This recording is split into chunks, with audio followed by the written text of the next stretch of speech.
예수님이 하셨습니다. 사도행전 3장 11절에서 19절 말씀입니다.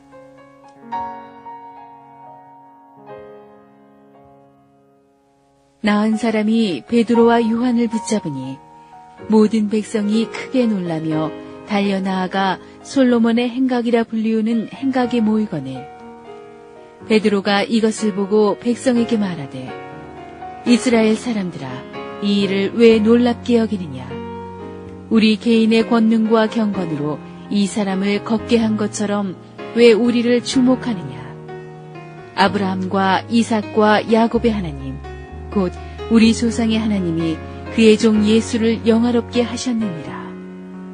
너희가 그를 넘겨주고 빌라도가 놓아주기로 결의한 것을 너희가 그 앞에서 거부하였으니 너희가 거룩하고 의로운 일을 거부하고 도리어 살인한 사람을 놓아주기를 구하여 생명의 주를 죽였도다. 그러나 하나님이 죽은 자 가운데서 그를 살리셨으니 우리가 이 일의 증인이라. 그 이름을 믿음으로 그 이름이 너희가 보고하는 이 사람을 성하게 하였나니 예수로 말미암아 난 믿음이 너희 모든 사람 앞에서 이같이 완전히 낫게 하였느니라. 형제들아 너희가 알지 못하여서 그리하였으며 너희 관리들도 그리한 줄 아노라. 그러나 하나님이 모든 선지자의 입을 통하여 자기의 그리스도께서 고난받으실 일을 미리 알게 하신 것을 이와 같이 이루셨느니라. 그러므로 너희가 회개하고 돌이켜 너희 죄 없이 함을 받으라. 이같이 하면 새롭게 되는 날이 주 앞으로부터 이를 것이요. 나비 효과, 버터플라이 에펙트라는 말을 여러분은 한 번쯤은 들어보셨을 것입니다. 지구 반대편에서 나비의 작은 팔랑거리는 날갯짓 하나가 지구 저쪽 끝에 가서는 거대한 폭풍으로도 돌변할 수 있다는 가설입니다. 그 말은 작은 사건 하나가 전혀 예기치 못하게 나중에는 눈사태처럼 발전해서 엄청나게 큰 사건을 파급 효과를 몰고 올 수가 있다는 사실입니다. 사실 성경에도 보면은 엄청나게 큰 위대한 일들이 사실은 시작할 때는 작은 사건 하나로 큰 산불이 담배꽁초 하나 잘못 버려서 시작되듯이 그렇게 시작된 것들이 성경에 많죠. 이브 할머니가 그 선악과 하나 건드릴 때는 상상이나 했겠어요. 그 할머니 때문에 우리가 이때까지 이 고생을 하고 살지. 작은 것이 큰 파급 효과가 있습니다. 지난주에 성전 미문 앞에서 일어났던 베드로와 요한이 예수 이름으로 일으켰던 안진뱅이 사건이 그런 거예요. 본인도 예기치 못했고 베드로와 요한도 예기치 못했고 성령님이 orchestrate 하신 It was a God orchestrated event. 성령님께서 이렇게 주관하신 사건인데 이 파급 효과가 이 정도 클 줄은 베드로와 요한도 몰랐고 안진뱅이도 몰랐어요. 순식간에 사람들이 확 몰려왔어요. 그 시간이 오후 3시 정기적인 유대인들의 경건한 기도 시간이라서요. 그 성전은요. 한국의 보수 교단들보다 더 경건합니다. 숨소리 하나 안 죽이고 조용하게 기도하는 그 성전이 완전히 아수라장이 된 거예요. 여러분 진짜 보수교단 예배 들어가 보셨어요? 숨소리 못 냅니다. 용각산입니다. 완전히 이 소리도 안 나고 저 소리도 안 되고 애 울면 끌려 나가고요. 누가 박수를 칩니까? 불공견하게 끽소리도 못하는. 근데 그 정도 분위기예요. 예루살렘 성전 안이 오후 3시 특히 기도하는 시간은. 그런데 갑자기 이 안진뱅이가 그냥 걸어 들어온 게 아니라요. 그 성전 안에 있는 사람들은 다 아는 40년 동안 안진뱅이로 구걸하던 그 사람이 마이클 졸단처럼 뛰어 들어온 거예요. 세상의 경건한 성전으로 그렇게 뛰어 들어온 애는 얘가 처음이에요. 펄펄 뛰면서 춤추면서 하나님을 찬양하면서 성전의 경건한 분위기가 확 깨지면서 사람들이 불쾌하기보다는 놀란 거죠. 쟤 누구냐? 쟤 테네 안진뱅이 아니야? 쟤 왜 저러지? 어떻게 된 거야? 그러면서 수천 수만 명이 확 몰린 거예요. 순식간에. 사건이 일어난 거죠. 하나님의 나라에는 이런 은혜로운 무질서가 가끔씩 있습니다.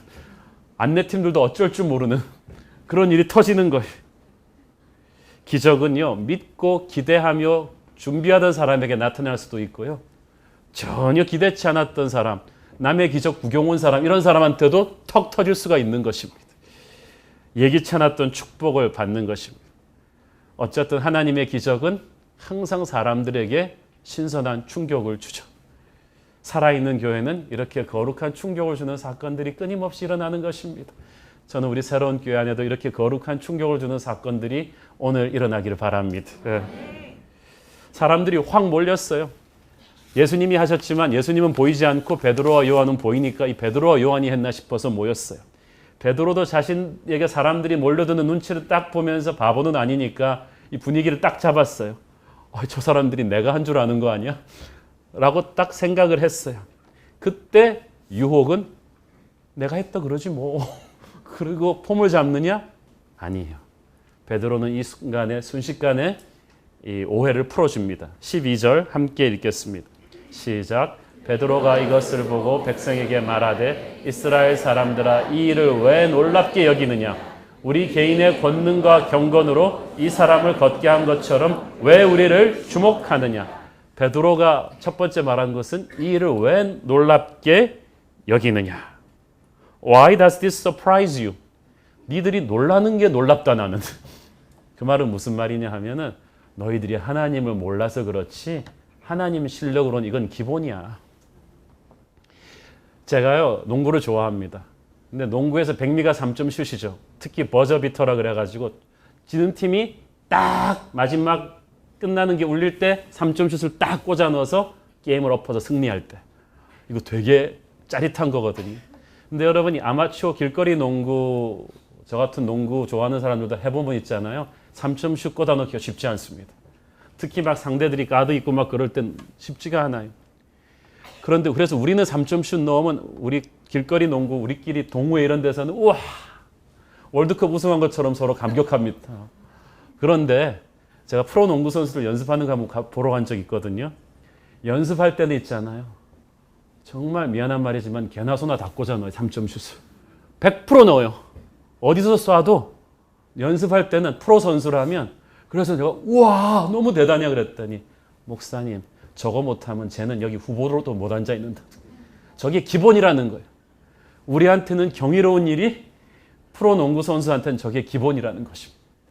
대단히 기분 나빴어요. 그런데 베드로가 하는 말이 그것이죠. 인간의 눈에 보기에는 놀랍지만 하나님을 하나님으로 안다면 전 기본이다.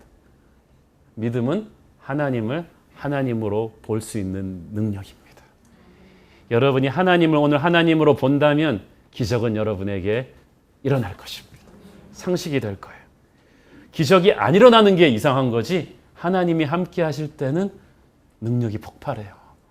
교회는 그래서 하나님의 능력을 보여주는 곳입니다. 둘째, 베드로는 자신의 권능과 경건으로 이 안진뱅이를 일어나게 한 것이 아니라고 했습니다. 안진뱅이 치유 사건은 어디까지나 주님이 베드로를 통해서 하신 기적이지 베드로가 한 게 아니라는 거예요. 제가 장갑을 끼고 아주 어려운 공을 딱 받아냈어요. 그러면 그 장갑을 박수 쳐주는 사람이 있습니까? 장갑은 도구일 뿐입니다. 한옥 목사는 도구일 뿐입니다. 베드로와 요한은 하나님이 쓰신 도구일 뿐입니다. 평생 안진뱅이로 있다가 일어난 사건은 예수님이 일으키신 거예요. 베드로라는 도구를 사용해서. 그렇지만 눈에 보이는 건 베드로니까 그냥 일단 붙잡은 거죠. 그런데 우리도 하나님이 사람을 통해서 하신 것인데 사람을 붙잡는 경우가 많아요. 어떤 목사님한테 그렇게 은혜 받았다는 거예요. 너무 위험할 정도로 목사님을 우상시하는 거예요. 목사님의 스치기만 해도 악수했으니까 손 씻지 말아야지. 저분은 정말 위대한. 그런데 한번 목사님이 말실수하는 걸 봤어요. 그러면 또 삐져가지고 저런 사람이다. 왜 그럴까요? 하나님이 목사님을 통해서 한 것을 인정하고 목사님도 그냥 인간이라는 것을 인정을 해줘야 합니다. 특별히 저를 볼 때 여러분이 그 생각을 반드시 하길 바랍니다. 너무 저한테 많은 걸 기대하지 마십시오. 목사님이 뭐 개인 시간에는 뭐 하나 그런 거 생각하지 마세요. 저는 하나님이 쓰시는 도구일 뿐입니다. 누구도 쓰실 수 있어요. 하나님의 사람에게 있어서 하나님의 종에게 있어서 이건 중요한 교훈이죠. 왜냐하면 안진뱅이가 예수님이 일으켰는데 베드로와 요한을 바라봤듯이 기적이 일어나면 군중은 그리고 그 수혜자는 눈에 보이는 사람을 붙잡게 마련이에요. 그래서 목사님들한테 이렇게 막 몰려드는 거예요. 그러면은 착각하기가 쉬워요. 나도 모르게 내가 정말 대단한 사람인가 봐. 혹시 진짜 예수님과 내가 합작해서 한 거 아니야? 그 생각을 하게 되는 거예요. 그러면 나도 적당히 이 영광을 나눠 갖는 게 좋지 않을까? 그래서 슬쩍 같이 스타가 돼버립니다. 네, 제가 예수님과 동업을 해서 이런 결과가 있었습니다. 그때부터 마귀의 덫에 탁 걸려버리는 거예요. 그래서 많은 교회들이 부흥의 기점에서부터 영적인 위기에 빠집니다. 현재 저희 교회가 부흥하고 있는데 저는 그럴수록 하나님 앞에 겸손히 엎드려야겠다고 수도 없이 스스로에게 다짐합니다. 제가 새벽 기도 때 여기 엎드리는 걸 좋아하는 이유가 있습니다. 이 앞 엎드리고 앉아있으면 참 마음이 편해져요. 목사 안수 받을 때부터 지금까지 제가 스스로 다짐하는 것은 내가 절대 예수님 팔아서 스타 되지 않겠다는 것입니다. 선줄로 생각한 자는 넘어질까 조심하라. 성령의 시대, 부흥의 시대는 겸손의 시대인 줄로 믿습니다. 사역의 열매가 클수록 우리는 하나님께 겸손히 영광을 돌려야 합니다. 주님이 우리를 통해서 위대한 일을 하실 때 사람들이 박수를 치고 우리를 스타 만들려고 할 때 빨리 베드로와 요한처럼 뒤로 물러서서 사라져야 합니다. 주님은 흥하여야 하겠고 우리는 쇠하여야 하겠고 주님이 하셨다고 할 때는 항상 기쁨과 감사가 교회에 가득합니다. 그 공동체는 은혜가 충만해요. 그런데 내가 했다고 하는 사람들이 나오기 시작하면서는 서로 질투와 비교의식과 섭섭함이 가득합니다. 내가 했는데 왜 안 알아주나? 내가 했는데 쟤는 뒤에 와가지고 뭐라 그러나? 저희 교회가 참 감사한 게요. 항상 모든 교회는 터줏대감이라는 게 있습니다. 항상 태초 때부터 그분은 그 자리에 계셨다고 주장합니다. 자리도 어떤 분은 자기가 항상 앉는 자리가 있습니다. 늦게 와서 딴 사람이 앉아있으면 일어나라고 합니다. 당신이 새로 오셔서 잘 모르는 것 같은데 이 교회 개척 때부터 내가 거기 앉았다고 그렇게 생각을 합니다. 저희 교회는 감사하게도 참 그런 터줏대감 정신이 없으신 것 같아요. 초창기 DS 올 때부터 참 고생 많이 하셨던 개척 공신들께서 참으로 열린 마음으로 하나님을 높이고 새로 오는 분들을 맞아주십니다. 사랑하는 여러분, 그렇습니다. 주님께 영광을 돌리면 우리는 싸울 일이 없습니다. 섭섭할 일이 없습니다. 우리의 인생이 가장 위대해지는 때는 내가 숨고 예수님이 나타날 때일 줄로 믿습니다. 셋째, 이 베드로가 한 말에 중요한 메시지가 들어있는데 우리 개인의 권능과 경건으로 이 사람을 걷게 한 것처럼 물론 베드로, 요한의 개인의 권능과 경건으로 한 건 아니지만 하나님께서 사람을 통해서 어떤 일을 이루실 때 그 사람의 권능과 경건을 쓰십니다. 권능은 하늘의 능력이고 경건은 예수님의 인품입니다. 이 영성의 밸런스란 이것입니다. 여러분은 권능의 사람, 이 경건의 사람이길 바랍니다. 어떤 분은 권능은 많은데 경건이 부족해요. 이러면은 일은 이루는데 사람한테 상처를 줍니다. 어떤 분은 경건은 충만한데 권능은 없으니까 일을 못해가지고 슬퍼요. 저는 여러분이 권능과 경건을 구비한 분들 되기를 바랍니다. 능력과 경건을, 권능과 경건을 구비하는 길은 간단합니다. 능력의 근원이신 예수님에게 붙어 있는 것입니다. 나는 포도나무여 너희는 가지니 나를 떠나서는 너희가 아무것도 할 수 없느니라. 말씀과 기도 생활이라는 것은 하나님한테 붙어 있는 거예요. 전원이 딱 플러그에 꼽혀 있어야 계속 능력을 뿜어내듯이 저는 여러분이 항상 하나님에게 붙어 있기를 바랍니다. 그러면 예수님에게 접속되어 있으면 예수님의 능력, 예수님의 인품이 그대로 여러분에게 흘러 들어와서 누군가에게 또 흘러나갈 줄을 믿습니다. 그런데 기적이 일어났는데 중요한 것은 이 기적의 근원이신 베드로가 잘했죠. 하나님한테 빨리 주제로 돌리는 거예요. 기적이 일어났을 때 계속 기적 얘기하면 안 돼요. 기적은 서론이고요. 진짜 기적은 영원히 예수 믿는 거거든요. 그러기 위해서는 빨리 하나님 얘기를 해줘야 돼요. 여러분, 예수님 얘기 안 하면요 절대 사람 예수 안 믿습니다. 너무 심오합니까? 예수님을 믿으려면 예수님 얘기를 해줘야 돼요. 그 사람 문제를 들어주는 게 포인트가 아니고 예수님 얘기를 선포해 주는 게 포인트입니다. 그런데 13절에 아브라함과 이삭과 야곱의 하나님이라고 먼저 대화를 열죠. 이 설교의 오프닝이 굉장히 중요합니다. 여러분이 스피치를 할 때 반드시 청중과 접촉점을 만들어야 되거든요. 그래서 대선 후보들 연설할 때 보면은 그 지방에 가면은 그 지방 사투리로 말문 여는 사람 많습니까?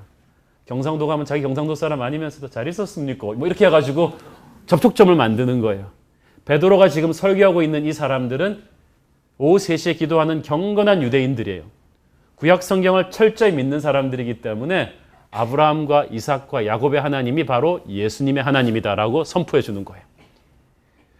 둘째, 아브라함과 이삭과 야곱의 하나님은 무슨 얘기하는 걸까요? 아브라함과 이삭과 야곱의 하나님은 기적의 하나님이세요. 아브라함이 나이 100살 때 경수가 끊어진 90세 아내를 통해 아기를 태어나게 하신 아브라함의 하나님이에요. 기적의 하나님이에요. 이삭이 나는 그 기적 못 믿겠다 그러고 있을 때 이삭이 파는 우물마다 그 힘든 광야에서 우물이 터져 나오는 기적의 하나님이세요. 야곱이 나는 그 기적 못 믿겠다 그럴 때 야곱 자신의 인생에서 외삼촌 라반의 집에서 종살이 하면서 거부가 된 사람이 또 야곱이에요. 그러니까 하나님께서는 God will let every generation experience its own miracle. 모든 세대마다 자신의 하나님을 체험할 수 있는 기적을 주세요. 바로 그거죠. 아마 윌러크릭 교회가 아무리 부흥했다 한들 새로운 교회가 부흥하지 않는데 내가 그걸 무슨 상관이 있겠어요. 좋은 스토리인가 보다. 그런데 전설로 듣던 스토리가 오늘날 너의 스토리다. 내 눈앞에서 안진뱅이가 일어난 이 사건은 아브라함에게 아기를 주신 하나님의 사건이며 이삭에게 우물을 주신 하나님의 사건인 것이다. 전설이 너 앞에서 이제 현실이 된 것이다. 미셸 칸을 흠모하던 김연아가 미셸 칸의 전설이 자기의 삶의 현실이 되어버렸듯이 아브라함과 이삭과 야곱의 스토리, 전설처럼 믿던 그 조상의 스토리를 이제 자기 삶으로 체험하는 거예요. 저는 여러분이 기적이 남의 스토리가 아니라 자신의 체험이 되기를 축원합니다. 남의 스토리로 보는 기적처럼 맥 빠지는 거 없거든요. 가령 지난주 같은 경우 옆에 김 집사님은 났는데 이 집사님은 났는데 앞에 윤 집사님도 났는데 뒤에 그러면 나를 둘러싸고 4명은 다 나왔는데 난 뭐야. 그리고 나서 그 스토리를 전하면 여러분 얼마나 슬프겠어요. 김 집사님도 났고 이 집사님도 났는데 났대요. 슬퍼요. 그런데 만약 여러분도 나았다면 목소리가 다르겠죠. 저를 비롯해서요. 김 집사, 이 집사, 윤 집사, 최 집사 싹 나왔어요. 우리에게 하나님이 오셨어요. 아브라함의 하나님은 나의 하나님이에요. 저는 오늘 여러분이 그 감격을 고백할 수 있게 되기를 바랍니다. 지식으로만 알던 하나님이 지난주에 출장 가서 제가 무슨 소리 하는지 모르는 분들 잘 들으세요. 알던 하나님이 오늘 여러분 자신을 치유하는 기적의 하나님으로 새롭게 다가오기를 바랍니다. 베드로는 사람들에게 얘기합니다. 너희들의 죄는 첫 번째로 예수님을 거부한 것이다. 13절 보세요. 너희가 그를 넘겨주고 빌라도가 놓아주기로 결의한 것을 너희가 그 앞에서 거부하였으니 14절 너희가 거룩하고 의로운 일을 거부하고 도리어 살인한 사람을 놓아주기를 구하여. 여기서 너희들이 예수님을 거부했다. 거절했다는 말을 2번 연거푸습니다. 예수 안 믿는 빌라도도 상식적으로 판단해서 예수님을 놓아주려고 했는데 어떻게 너희들이 예수님을 거절할 수가 있는가? 여러분, 사람이 사람한테 거절당하는 것도 기분 나쁘죠. 어떤 분은 자기 아들이 유명한 대학 떨어지고 나서 그 대학 앞에만 가면 침을 팍 뱉고 지나간다. 그 다음에 재수해서 다시 붙고 나서는 가서 다시 그 대학 문을 다 쓰다듬어 주고. 거절당하는 건 슬픈 거예요. 그런데 이 유대인들처럼 이렇게 예수 믿기 좋은 환경에 있었으면서도 예수님을 안 믿었던 사람들이 있다는 거예요. 주말에 제가 리트릿 가느라고 차를 사무실에 두고 가서 택시 타고 왔는데 택시 기사님이 막 얘기를 하다 저보고 교회 가십니까? 그러는 거예요. 예, 그랬더니 목사님이시죠? 어떻게 아세요? 그랬더니 제가 느낌이 딱 있습니다. 자기 집안의 동생도 목사요, 형님은 지금 장로 후보요, 엄마는 모태신자요, 누나 할 것 없이 전부 다 너무나 열심히라는 거죠. 그럼 선생님도 어느 교회? 그랬더니 저만 교회 안 나갑니다. 선생님 왜 교회 안 나가십니까? 그랬더니 목사님 저 같은 사탄도 하나 있어야 그 사람들이 할 일이 있지 않겠습니까? 저는 그리고 아무 말도 하지 못했다. 정말 그렇게 예수 믿기 좋은 환경에 자랐으면서도 예수님을 거절하는 사람이 있더라고요. 전도하려고 폼을 잡았는데 택시가 예술의 전당 앞에 닿았기 때문에 이제 내려야 됐어요. 하나님께서 사람에게 거절당할 때 얼마나 마음이 아프셨겠어요. 여러분 보면은 그 TV 드라마 같은 데서 너무나 조건이 완벽하게 갖추어진 사람을 아무것도 아니면서 거절하는 사람, 그래서 불행하게 되는 사람을 보면 막 보면서도 우리가 막 화가 나죠. 저건 지 분수를 모르고 저걸 거절하다니. 예수님을 거절한 인간이 그런 거예요. 우리 분수를 모르고 이렇게 아름다우시고 이렇게 능력이 있으시고 이렇게 사랑 없으신 주님을 안 믿는 사람들을 보면 그냥 때려주고 싶어요. 어떻게 주님을 거부할 수가 있는가? 너희들이 예수를 거부했다. 둘째, 너희들이 예수를 죽였다. 14절에 15절에 보니까 너희들이 생명의 주를 죽였도다. 예수님의 십자가 사건이 제3자의 사건이 아니다 라는 것을 우리가 인식해야 합니다. 빌라도가 죽이지 않았어요. 로마 병정이 죽이지 않았어요. 여러분과 제 안에 있는 그 죄의 독성이 예수님을 죽인 거예요. 여러분과 죄 안에 있는 그 누군가를 향한 그 분노가, 그 질투가, 그 어두움이, 그 폭력이, 그 죄의 무게가 쌓이고 쌓여서 예수님을 십자가에 못 박게 한 것입니다. 십자가가 멀리 있을 때는 내가 잘난 줄 알아요.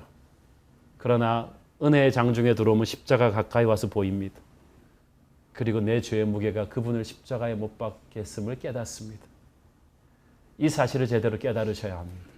이 불편한 사실을 들어야 우리가 회개할 수가 있습니다. 회개해야 구원받을 수가 있고 구원받아야 새 생명이 옵니다. 이걸 위해서 그 기적도 하나님이 보여준 거예요. 그 자리에 앉아있는 수천 명의 사람들에게 이 소식을 다시 전하기 위해서 하나님이 안진뱅이를 일으켜서 한 군데 모은 거예요. 사랑하는 여러분, 다시 말씀드리지만 지난주에 우리의 육체가 치유받았다면 오늘 우리의 영을 하나님이 치유하기를 원하십니다. 우리의 정신을, 질병을 하나님이 치유하기를 원하십니다. 인간들이 그렇게 죽인 예수를 하나님이 다시 살리셨고 15절 보세요. 우리가 이 일의 증인이라.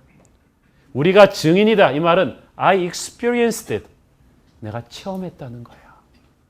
내가 봤다는 거예요. 내가 경험했다는 거예요. 자, 누가 그러더라는 말과 내가 봤다는 말은 천지 차이죠. 말로야 누가 못합니까? 말로 월드컵을 한다면 우리나라 축구 아나운서들 다 모아놓으면 우승합니다. 그러나 아나운서가 축구 중계하는 거랑 직접 하는 게 다르듯이 신앙도 그런 거예요. 저는 여러분이 신앙의 방관자가 아니라 체험자가 되기를 바랍니다. 내가 체험했다. 내가 증인이다. 내가 살아계신 하나님을 만났다. 이렇게 힘 있는 체험이 있을 때 우리의 믿음이 파워 믿음이 되는 거예요. 자, 여러분 오늘 에센스는 믿음이에요. 파워 믿음. 16절 굉장히 중요한 말씀이에요. 같이 읽겠습니다. 시작. 그 이름을 믿음으로 그 이름이 너희가 보고 아는 이 사람을 성하게 하였나니 예수로 말미암아 난 믿음이 너희 모든 사람 앞에서 이같이 완전히 낫게 하였느니라. 첫째, 예수의 이름을 믿음으로. 예수의 이름은 예수님 그 자신이세요. 복잡하게 생각하실 거 없어요. 예수님의 이름은 예수님 자신이시다. 예수님이 이 땅에 자기의 몸을 입고 계셨을 때는 직접 자기의 몸을 움직이셔서 사람들을 고쳐주시고 살려주셨습니다. 그런데 이제 주님께서 십자가에서 죽으시고 부활하셔서 승천하신 후에는 그러실 필요가 없으세요. 예수께서는 영으로 임재해 계십니다. 그래서 예수님을 믿는 하나님의 자녀가 믿음으로 예수의 이름을 선포하고 부르면 2000년 전 안진뱅이를 일으키고 귀머거리의 귀를 뚫게 하고 장님의 눈을 뜨게 했던 그 예수님의 능력과 임재가 순식간에 여기 오는 것입니다. 1시간 전에 이 자리에 하나님의 영이 임재하셔서 많은 사람들을 만지셨듯이 오늘 하나님의 자녀된 여러분이 믿음으로 자신의 목마름을 선포하며 예수의 이름을 선포하면 주님께서 이 자리에 오시는 것입니다. 그 믿음을 가지시길 바랍니다. 자, 예수로 말미암아 난 믿음이에요. Faith that comes through him. through him. 그냥 믿음이 아니에요. 어떤 믿음인가가 중요합니다. 믿습니다 한다고 되는 게 아니에요. 예수님을 믿음으로써 능력이 임하는 것이지 믿음 자체가 능력의 근원은 아닙니다. 어떤 분은 자기를 믿습니다 하는데 자기를 믿는 것 같아요. 자기 백을 믿는 것 같아요. 그런데 그게 아니고요. 나로부터 난 믿음이 아니고 예수님으로부터 난 믿음이어야 합니다.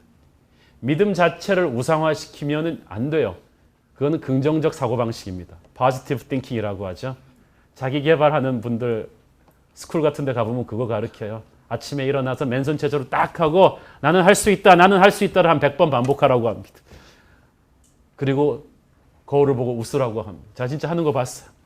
나는 할 수 있다, 나는 할 수 있다, 나는 할 수 있다. 그걸 한 100번 반복하면서 맨손 체조를 하면서 자, 할 수 있습니다 하고 나가서 실력 없는 사람이 시험을 치면 믿음으로 떨어지게 될 거예요. 그거 아니에요. 그건 맹신이라는 거예요. 믿음은 긍정적 사고방식이 아니라 예수로부터 난 믿음이어야 합니다. 그것은 첫째, 예수님을 믿고 나서부터 진짜 믿음이 생긴 거예요. 내가 예수님을 구주로 영접하는 그 순간부터 예수님이 내 안에 계시기 때문에 생기는 믿음이에요. 그 믿음의 대상은 내가 아니라 예수님입니다. 나는 할 수 없지만, 그래서 이렇게 말하는, 지금은 당장 생각이 안 나지만 나 기도해보고 얘기해 줄게. 그건 무슨 말이에요? 기도하면 나보다 훨씬 머리 좋으신 분이 상황을 수습해 주실 거라는 확신을 하는 거예요. 싸웠을 때 부부싸움을 한참 했단 말이에요. 나를 믿지 않고 주님을 믿기 때문에 여보 우리끼리 이렇게 대화해서 대화가 안 되니까 기도합시다. 기도하고 그 다음날 만나면 또 하나님이 하는 거예요. 내 안에 계신 예수님을 믿는 것이요 그분을 선포하는 것입니다. 그것이 진짜 믿음이에요. 이 믿음은 완전한 치유를 가져오죠. 16절 보세요. 예수로 말미암아 난 믿음은 사람을 완전히 낫게 하였느니라. He will bring complete healing. 저는 이 말이 너무 마음에 들어요. 낫긴 낫는데요. 반쯤 낫는 분이 있어요. 자, 여러분 안진뱅이를 일으켰을 때 안진뱅이가 일어나서 쩔뚝거리기만 해도 우리는 대단해요. 그러고 싶겠죠. 그런데 그러지 않았어요.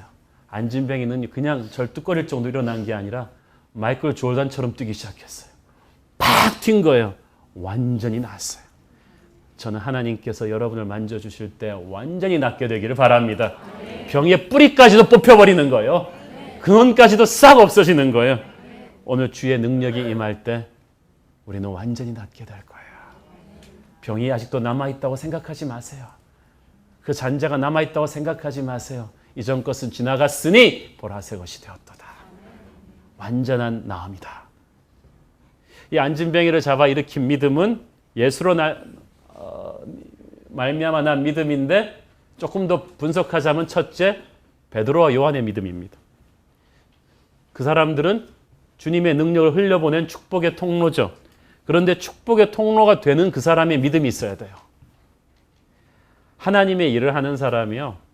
이게 과연 될까 하고 분석하면 안 돼요. 전문가들은 그렇게 말해요.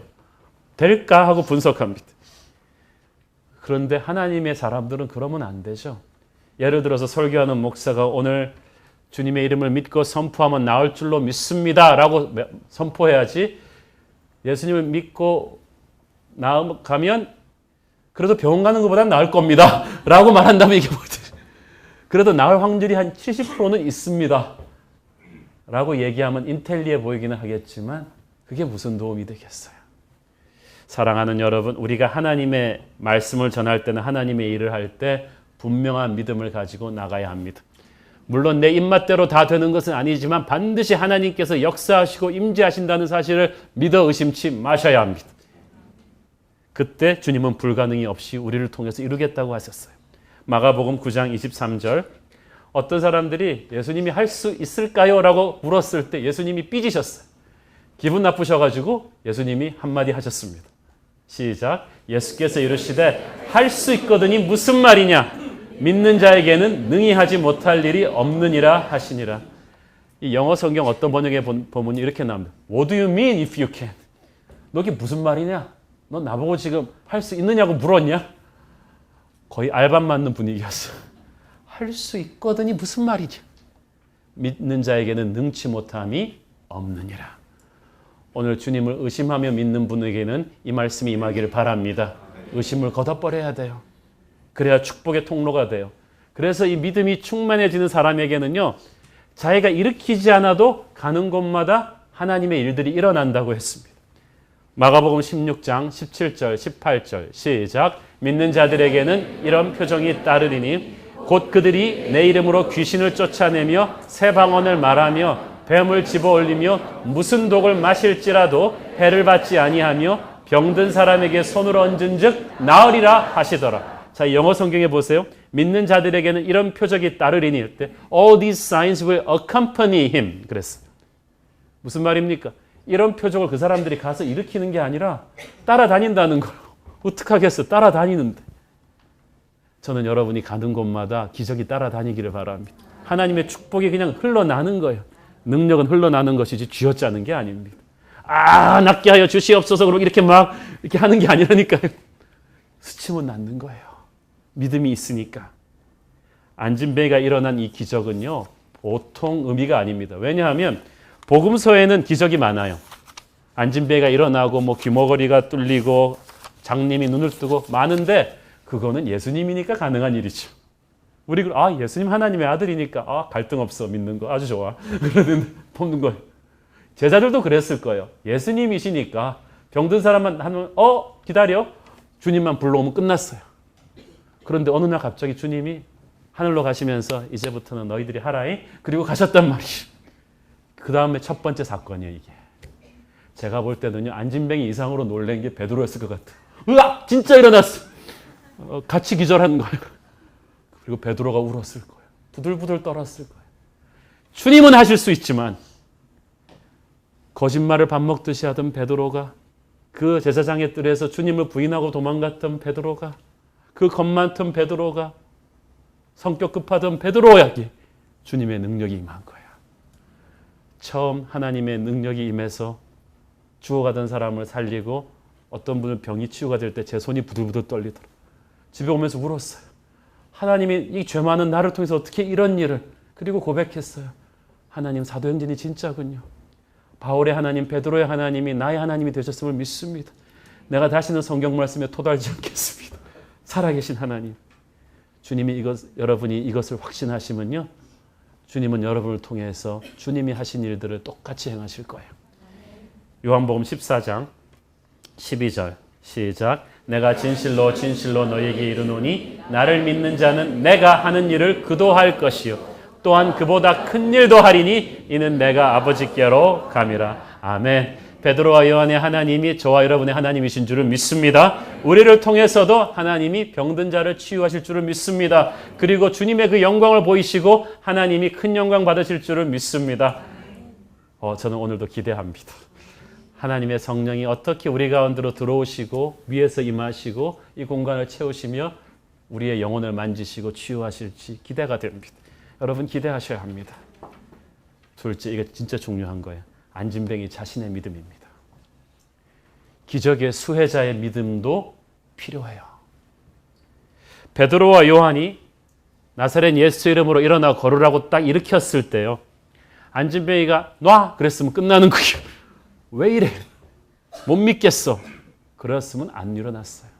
성경에는 나오지 않지만 저는 그렇게 생각해요. 왜 그 수많은 안진뱅이들 중에 하필 이 사람을 성령이 일으키게 했을까? 분명히 하나님만이 아시는 겨자씨만한 믿음이 이 안진뱅이한테는 있었던 거예요. 하나님이 아셨어요. 그래서 베드로와 요한의 믿음에 응답해 준 거예요. 아무리 공을 잘 던져도 잘 받아야 이게 되죠.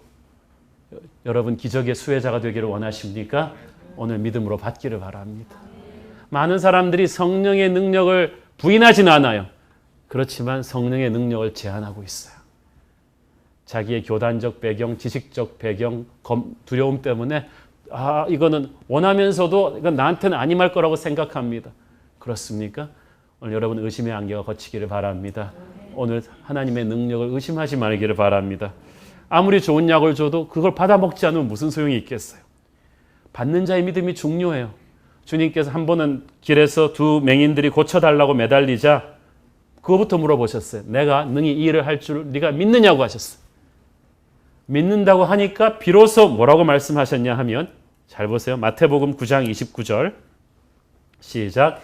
이에 예수께서 그들의 눈을 만지시며 이르시되 너희 믿음대로 되라 하시니. 만약 믿음이 한쪽 눈만이라도 뜰까 이거였으면 어떻게 됐을까요? 그날 걔들은 한쪽 눈만 뜨는 거예요. 그런데 보세요. 희한하잖아요. 눈을 뜰지어다 그러지 않고 너희 믿음대로 될지어다 그랬다. 그 말은 무슨 말일까요? 두 맹인에게 주님이 눈을 뜨게 해줄 거라는 믿음이 있었다는 거예요. 오늘 여러분에게 그 믿음이 있으십니까? 네. 여러분의 영혼을 하나님이 오늘 살리실 터치가 있다는 걸 믿으십니까? 네. 귀신이 떠나게 하며 고질적인 정신의 병을 고치며 여러분의 사랑하는 자녀를 억눌림에서 자유케 할 그 능력이 예수께 있음을 믿습니까? 네. 그 믿음 그대로 이루실 것입니다. 오늘 그 확신이 저한테 있습니다.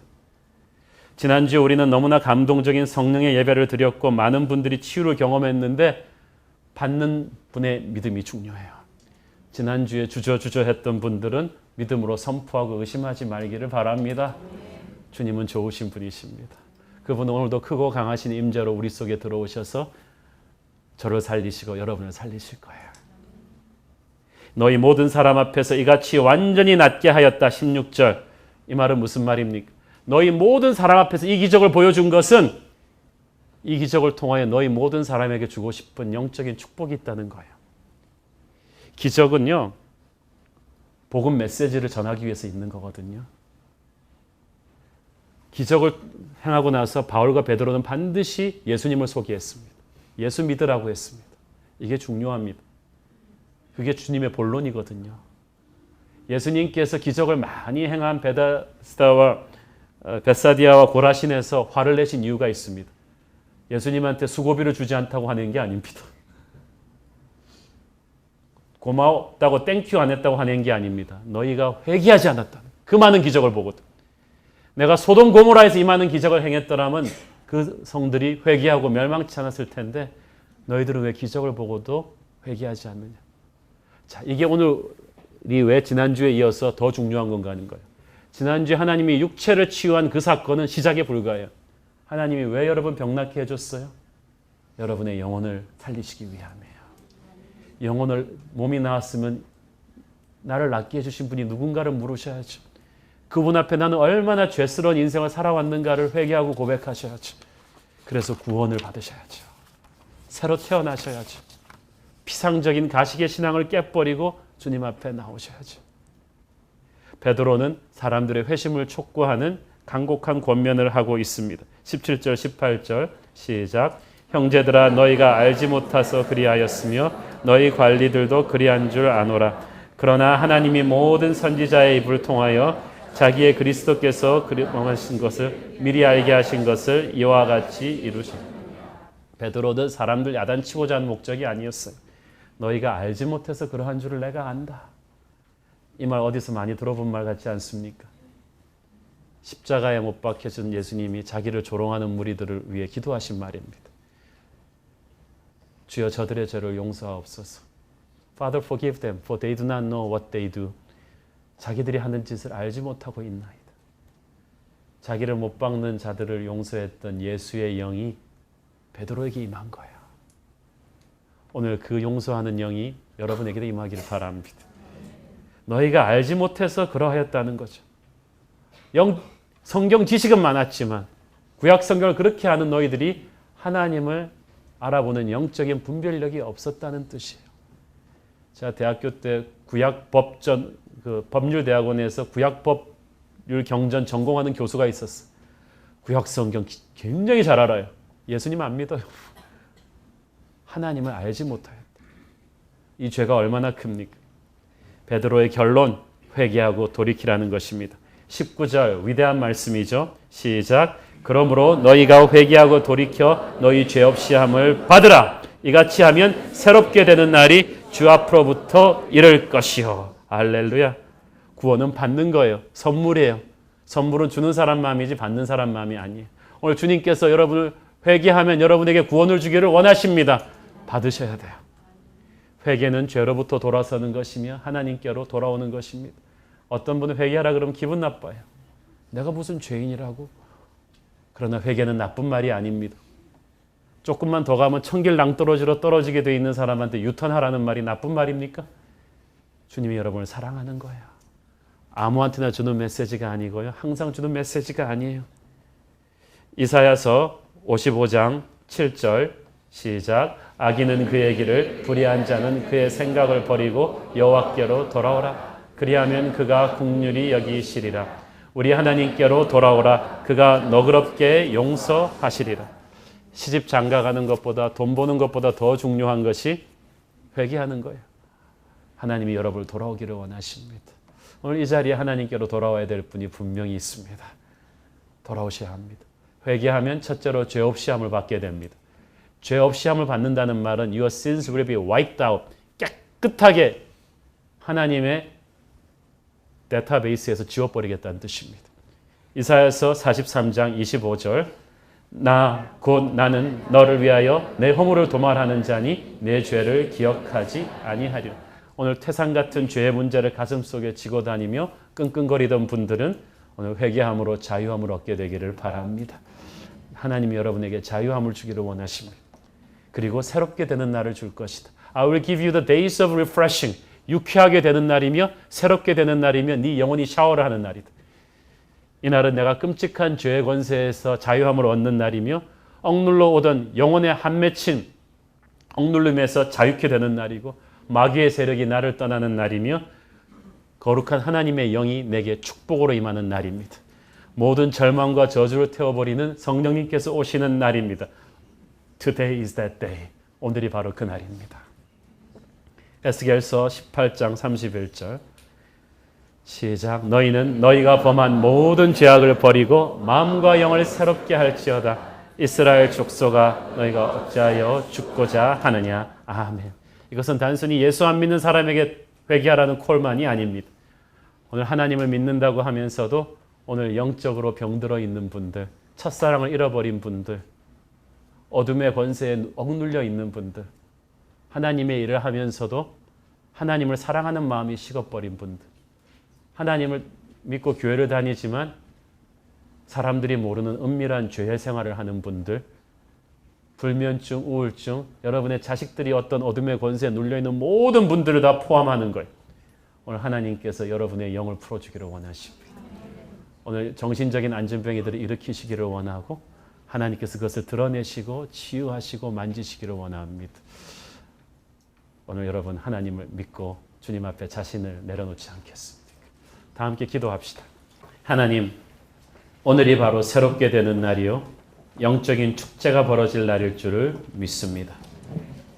성령의 능력으로 우리가 치유받고 용서받고 새롭게 되는 날인 줄 믿습니다. 주님, 우리에게 베드로와 요한이 가졌던 믿음을 주옵소서. 그래서 우리를 억누르고 있던 어둠의 권세가 떠나게 하시고 악한 죄의 습관들이 끊어지게 하여 주시고 모든 질병이 떠나게 하여 주시옵소서. 하늘의 기적을 체험하게 하시고 기적을 통해서 하나님을 더 깊이 알게 하여 주시옵소서.